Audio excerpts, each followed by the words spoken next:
Here are the three types of money that nobody is really talking about. Hi, I'm Scotty G. I'm a financial advisor. I work with clients that are going into retirement and already retired. And I share content like this so you don't have to fork money out for it. There should be three types of money you have in retirement. There should be one, the income bucket. That's the amount of money that you need to solve for your income needs. That could be representative in your Social Security, your pension income, a fixed index annuity that has an income rider. It could be a side hustle in retirement. It could be the bonds and dividends portion of your investment portfolio that solves for your income bucket. The income bucket should solve for the spousal Social Security income drop that happens in your late stages of retirement. Generally, it's the man, and the man usually has the higher income out of the spousal income. And so you don't get both. You get the higher of the two. And so boom, it drops. You need to have a replacement for that income. The second type of bucket is the preservation bucket. Now, people may look at their money in terms of maybe the same dollars assigned to both preservation and income. And that's difficult to do because whatever balance you pull out of these accounts, you have to backfill it with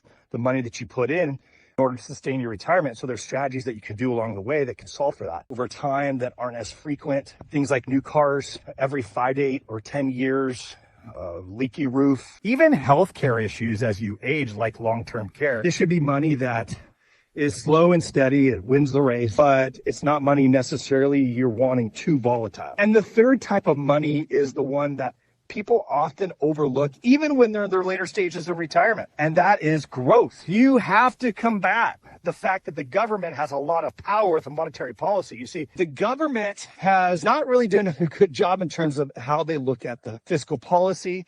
There's a huge $1 trillion debt crisis in America, and it's only growing. And we can do, basically, the Congress do two things. They can reduce spending.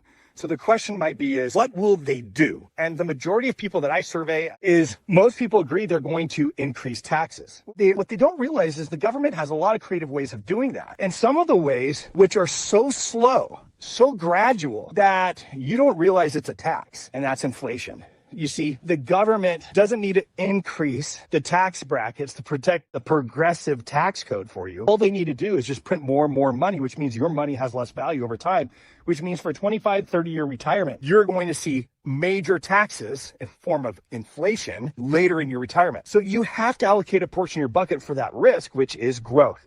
Your growth over time, it might be a little bouncy because it may be more risky. It needs to beat the rate of inflation. So often more conservative investors will look at their bucket and they'll focus all on preservation and income. And they just overlook the fact that the government is taxing you even though they're not raising your tax bracket. So when it comes to your retirement, in terms of your retirement income style, your risk tolerance, your risk capacity, make sure you're allocating for these three buckets.